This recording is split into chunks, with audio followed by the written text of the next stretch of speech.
मंत्री ने घोषणा की कि डायरेक्ट टैक्स के लिए फाइनेंशियल ईयर 24-25 में थोड़े चेंजेस किए गए हैं। न्यू टैक्स रेजिम के तहत 7.5 लाख तक की आय वाले टैक्स पेयर्स पे कोई टैक्स नहीं होगा। न्यू टैक्स स्लैब्स के अकॉर्डिंग 0 से 3 लाख इनकम पे 0 टैक्स, 3 to 6 लाख पे 5%, 6 to 9 लाख पे 10%, 9 to 12 लाख पे 15%, 12 to 15 लाख पे 20% एंड 15 लाख प्लस पे 30% का टैक्स पे करना पड़ेगा। कॉर्पोरेट टैक्स के लिए 22% टैक्स रेट मौजूदा डोमेस्टिक कंपनियों के लिए और 15% कुछ नई विनिर्मित कंपनियों के लिए लागू होगी। वित्त मंत्री ने घोषणा की कि पिछले 10 वर्षों में डायरेक्ट टैक्स का कलेक्शन 3 गुने से भी अधिक हो गया है। रिटर्न दाखिल करने वालों की संख्या 2.4 टाइम्स हो गई है। जीएसटी की बात करें तो फाइनेंस मिनिस्टर ने घोषणा की कि फाइनेंशियल ईयर 2024 में average monthly gross GST collection दुगना होकर 1.66 लाख करोड़ हो गया है। राज्य के रेवेन्यू में कर उछाल 2012 से 16 में 0.72 से बढ़कर 2017 से 23 की जीएसटी के बाद की अवधि में 1.22 हो गया है।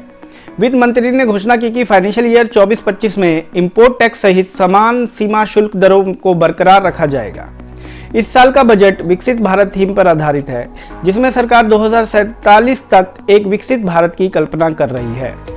गरीब, महिलाएं, युवा, अन्नदाता, किसान, ये 4 है विकसित भारत बजट 2024 के स्तंभ। फिजिकल, डिजिटल और सोशल सभी प्रकार के बुनियादी ढांचे का ठोस विकास होगा।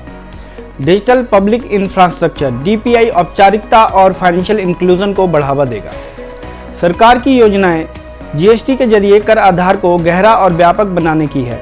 मजबूत वित्तीय क्षेत्र ने सेविंग, क्रेडिट और इन्वेस्टमेंट को पटरी पर ला दिया है।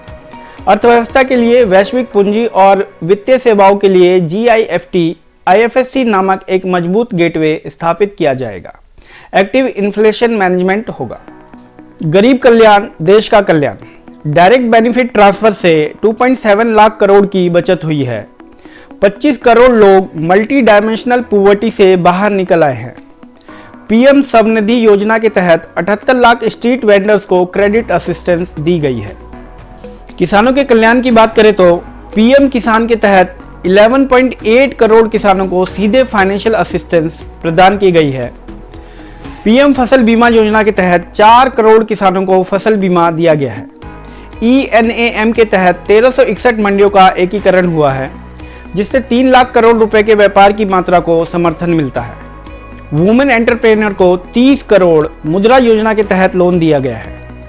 पिछले 10 वर्षों में उच्च शिक्षा में महिला नामांकन में 28% की वृद्धि हुई है। STM पाठ्यक्रम में 43% महिला नामांकन है।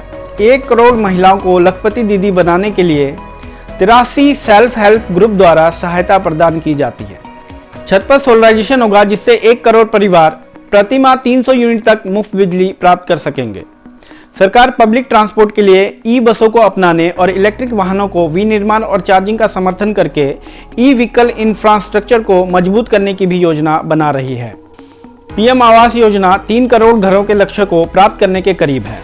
अगले 5 वर्षों के लिए एडिशनल 2 करोड़ घरों का लक्ष्य है। मिडिल क्लास को अपना घर खरीदने या बनाने के लिए मोटिवेट करने के लिए आवास योजना शुरू की जाएगी।